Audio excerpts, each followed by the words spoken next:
Okay, maayong mudto na usab kanatong tanan Luzon, Visayas, Mindanao. Maayong mudto Philippines, by mudto world, by mudto universe. Adi na punta mga higala nila nga atong tulumanon sa kahanginan.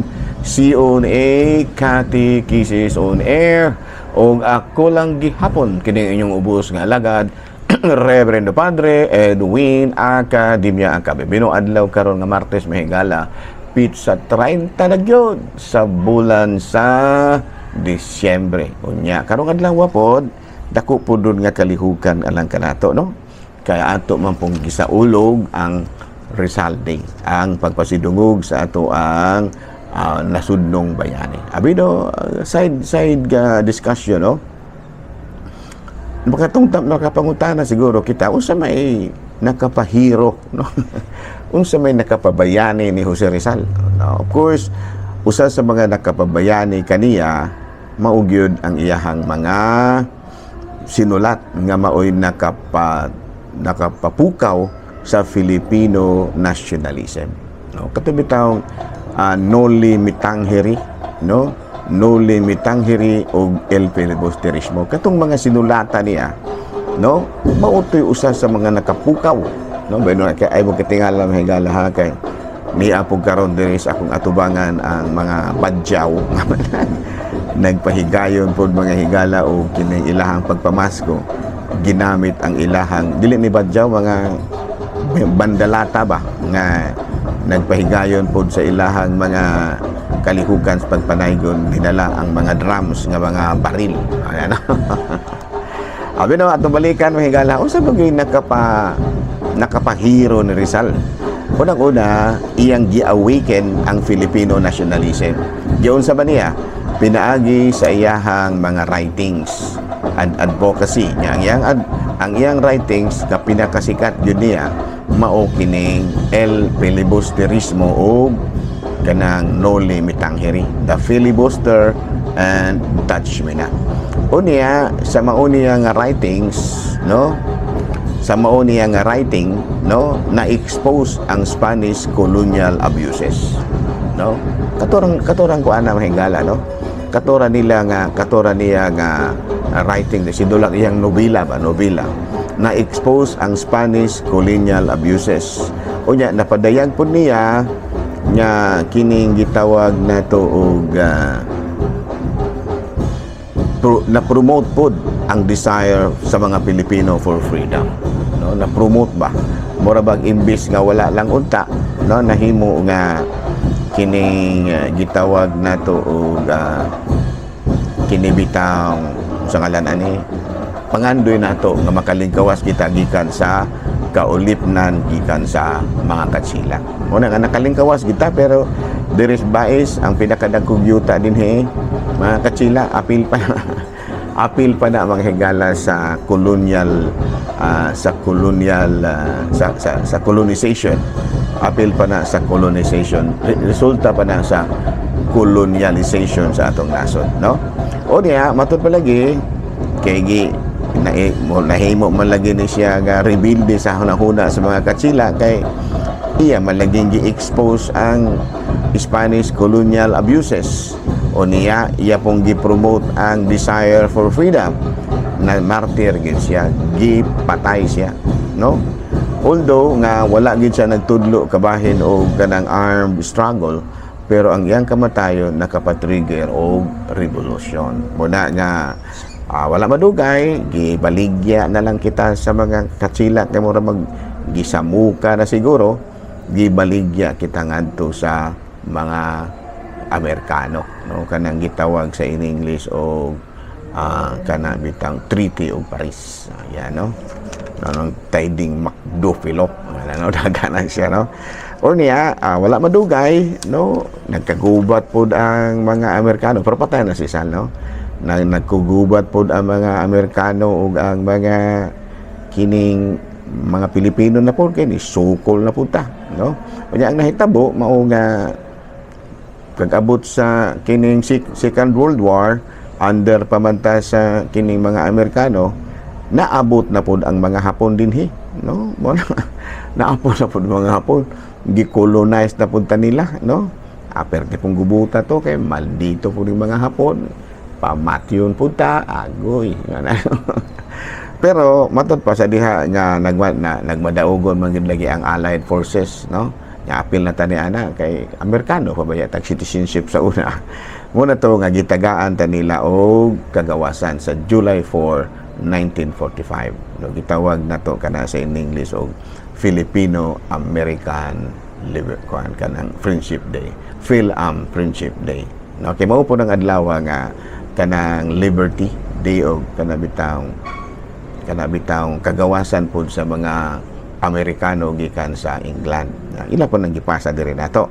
Nya muna nga sa diha nga nagkinahanglan na nga aduna gyoy usa ka national hero, ang mga Amerikano mismo mo ini isyu sa wala pa na matagay og kuan kining gitawag na sa wala pa mabulag ang Pilipinas gikan sa Amerika, gideklara sa Amerikano nga si Rizal usa ka national hero. Nganong si dili man si Bonifacio tungod kay nakita man nga gustong i-promote sa mga Amerikano ang non-violent ideals. No, kay si kining Bonifacio, kuan ba to?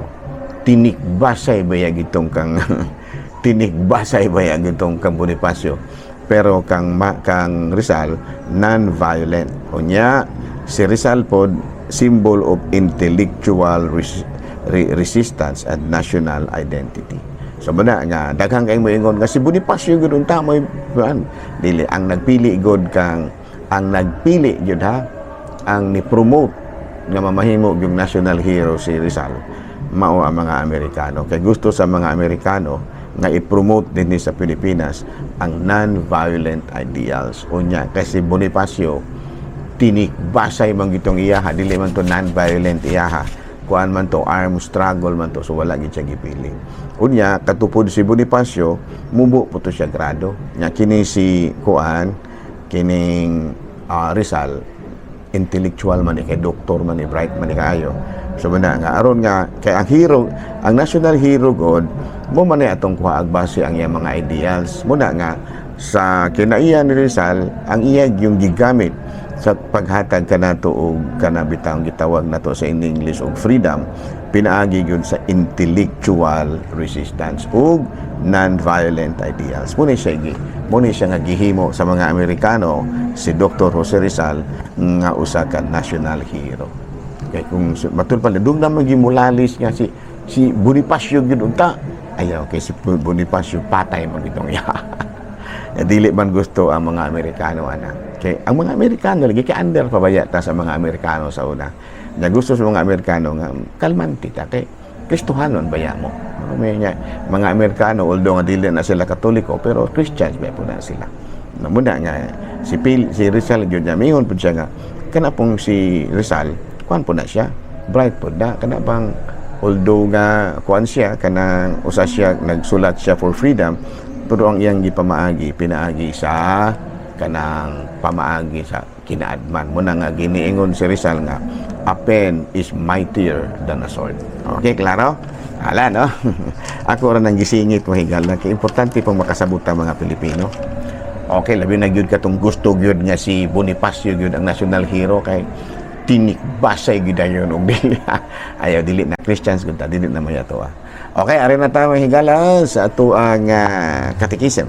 Catechism naman to. Pero ari na tayo gihapon sa ato ang formal na gyud nga Pangginoo nga kuan. Pero Pangginoo magyapon ta Rizal. December 30. December 30.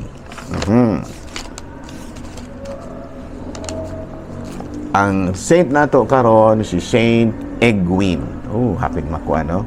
Si Saint Egwin, usa kini siya ka membro sa usa ka royal family sa England.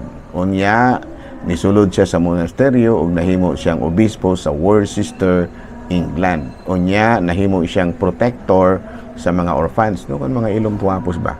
Unya, na-impose siya discipline among clergy and church discipline and founded Evesham Abbey and became the Benedictine houses dedicated to Mary. And after his death, many miracles were attributed to him. The blind could see, the deaf can hear. No? So karong adlaw mahigala, Gihinumduman nato ang lain na pong patron sa Katolikong simbahan nga para hapit mamahimo nga akong sangay, si Saint Egwin, E-G-W-I-N. Okay. Ari na ta sa ato ang mga pagtulunan sa usa ka awit. Itong isang adlaw, abay no, kuan kanang sa ato dayang pagtulunan karon, matud pa kay January naman, no, we should pray for vocations in the month of January. No? The church is instituted by Christ. How? He called the 12 apostles. Peter as the head represents the 12 tribes of Israel, foundation stone of the New Jerusalem, sharing in Christ and His power, but also in His lot, and by all His actions, Christ prepares and builds His church. So, muna, no, nga si Kristo, maging may nagtukod sa Kristo na sanduhan, no? O niya, ang gitukod ni Kristo, ang iyahang simbahan, o gitawag niya niyang 12 ka mga apostoles, particularly si Saint Peter. O niya, iya kining gibilin ang simbahan nga to kang Saint Peter, no? Nga mao nag-represent sa 12 tribes of Israel. Okay. Sa Mateo 19:28, si Jesus miingon kanila, isulti ko kini kaninyo, iniglingkod unya sa anak sa tao sa iyang mahimayaong trono diha sa bag-ong kalibutan, kamong napulog duha ka tinud-an mulingkod usab sa mga trono aron paghukom sa napulog duha ka banay sa Israel. Okay, no? Sa Mateo 6:7, o gitigom niya ang napulog duha ka mga tinud-an o gipadala sa tinagura.